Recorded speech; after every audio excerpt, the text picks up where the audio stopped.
Good morning. Hope everyone's doing well and getting the new year off to a good start.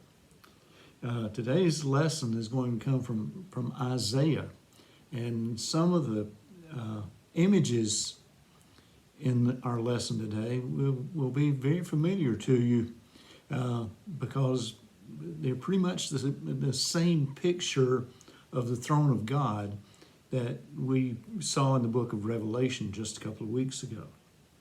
But for Isaiah, this encounter had some very special significance for his nation. The nation of Judah seemed to be in chaos, and Isaiah was growing very discouraged with his failure to get his people to turn away from their sins and to honor God with their devotion, their deeds, and their actions. I think I've mentioned before that the book of Isaiah was probably written by three different Isaiahs because there's almost a 300-year gap within the timing and framework of the actions in this book. But the first half, chapters 1 through 39, were written by the first Isaiah, the author of today's emphasized verses. He was concerned because the kingdom of Israel had already been destroyed by Assyria. That occurred somewhere around 1721 and 1722 BC. Judah, the kingdom of Isaiah, had been subjugated by Assyrian forces in 701 BC. And Judah's king was merely a puppet of the Assyrian Empire. King Uzziah, whose death is mentioned at the beginning of our reading, had very little impact on the fate of the nation or on its people. The same pattern of simply going through the motions of independent rule would continue to take place. The people still felt, however, that they were God's chosen people, and they would be spared simply because of God's promise to Abraham. They felt that no matter how they chose to live their lives, God would continue to protect them. Could people merely go through the motions of religion without a genuine relationship with God? How do we know that our faith has substance? How do we discern God's will for our own lives and for our church? Let me read Isaiah chapter 6, verses 1 through 13. In the year of King Uzziah's death, I saw the Lord sitting on a high and exalted throne, the edges of his robe filling the temple. Winged creatures were stationed around him. Each had 6 wings. With 2 they veiled their faces, with 2 their feet, and with 2 they flew about. They shouted to each other, saying, Holy, holy, holy is the Lord of heavenly forces, and the earth is filled with God's glory. The doorframe shook at the sound of their shouting, and the house was filled with smoke. I said, Mourn for me, I'm ruined. I'm a man with unclean lips, and I live among a people with unclean lips. Yet I've seen the King, the Lord of heavenly forces. Then one of the winged creatures flew to me, holding a glowing coal that he had taken from the altar with tongs.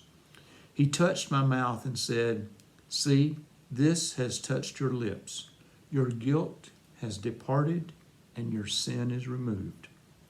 Then I heard the Lord's voice saying, Whom should I send, and who will go for us? I said, I'm here, send me. God said, Go and say to this people, Listen intently, but don't understand. Look carefully, but don't comprehend. Make the minds of this people dull. Make their ears deaf and their eyes blind, so they can't see with their eyes or hear with their ears or understand with their minds, and turn and be healed. I said, how long, Lord? And God said, until cities lie ruined with no one living in them, until there are houses without people and the land is left devastated. The Lord will send the people far away, and the land will be completely abandoned. Even if 1/10 remain there, they will be burned again, like a terebinth or an oak, which when it is cut down leaves a stump. Its stump is a holy seed.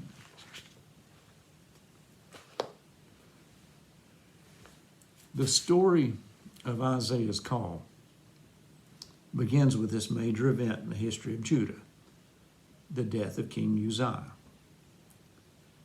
The death marked the rise of King Ahaz, and the Assyrians used the death as an excuse to help erode diplomacy policies.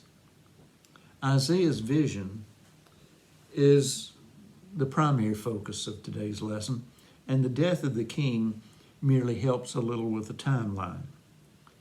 In his vision or trance, Isaiah saw the Lord on a great throne. Actually, he could only see the edges of the robe of God filling the temple. The actual figure of God was obscured, but around the throne were winged creatures, each with 6 wings. 2 of the wings were used to veil their faces, 2 to cover their nakedness, and 2 enable them to fly. They were honoring God by shouting, "Holy, holy, holy is the Lord of heavenly forces, power and might. All the earth is filled with God's glory." By using the word holy 3 times, it was showing how exalted they felt that God truly was. He was beyond just bare recognition. He was to be extremely praised to the nth degree. Isaiah was overwhelmed by what he was experiencing. And even the doorframe shook from the sound, and the house filled with smoke. Isaiah suddenly realized that he had been singled out for this encounter with God, and he felt unworthy of the honor and of God's choosing him. It must be pointed out that Isaiah had already been at work attempting to reprimand his people for not fulfilling their obligations to God. But he realized he had also not lived up to his responsibilities. He could think of various times and ways that he had failed as God's witness. His failure made him feel inadequate and unworthy. His reference to unclean lips represented a general feeling of being unclean, unworthy, stained by sin. And he knew that in many ways he was no more worthy than his fellow countrymen to have had this encounter with God. The symbolic cleansing of his mouth with a glowing coal by the seraphim removed his transgressions and helped prepare him to speak truth to his people. Then the Lord's voice came to him and asked, "Whom shall I send? And who will go for us?" Isaiah knew that he was now capable to follow God. "I'm here," he said. "Send me." The message that Isaiah would carry was no longer one of hope for a quick delivery from oppression and captivity. It was a message of gloom, a message of doom, of the destruction of the nation. The land would be devastated and generations would suffer because the people of Judah had failed in their service of God. The nation had always held on to the idea that there would always be a remnant to survive and to rebuild and restore the nation. That was God's promise to Abraham, and they expected God to fulfill that promise. But Isaiah would tell them that they and their children and their children's children would not be a part of that restoration. The failure to honor God would have dire consequences. There would be several more generations of Isaiahs that would come along to help guide the people back, each willing to feel God's presence and to answer his call. I'm here, send me. Later, Jesus would refer to this passage as he looked for those willing to become his witness to a sinful world. Some of you may have heard the story of Jacob DeShazer, a young man who was serving KP duty at his base in Oregon when he heard about Pearl Harbor. He threw a potato at the wall and shouted, "Jap, just wait and see what we'll do to you." DeShazer hated the Japanese, and he became a crew member on a bomber during Doolittle's raid on Japan. But his plane ran out of fuel, and he was captured by the Japanese. He spent 40 months as a prisoner of war. He saw some of his friends executed, and he saw others starve to death. His hatred toward his Japanese captors intensified. He was oppressed more than almost any person could bear. But one of his fellow prisoners was a devout Christian, and his influence on and his witness to Jacob began to take hold. Jacob desperately wanted to find answers in the Bible, and he begged his guards to find him a copy. And finally, one of them did bring him a copy. But he was told it would have to be returned in 3 weeks. During that time, DeShazer read it from cover to cover 3 times.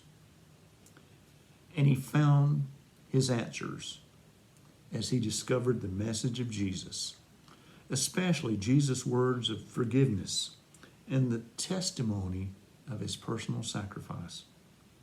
Suddenly, instead of hating the men who had beaten him and broken him and his fellow prisoners, he felt pity for them, and he began to pray for them every day. Then, on August the 20th, 1945, American paratroopers freed the prisoners. Jacob was almost dead physically. He was emaciated. He was beyond any kind of physical ability. But spiritually, he was a new man. And as he began to get stronger, he also began to be stronger in his faith. He attended Bible college, and then he asked if he could become a missionary to Japan.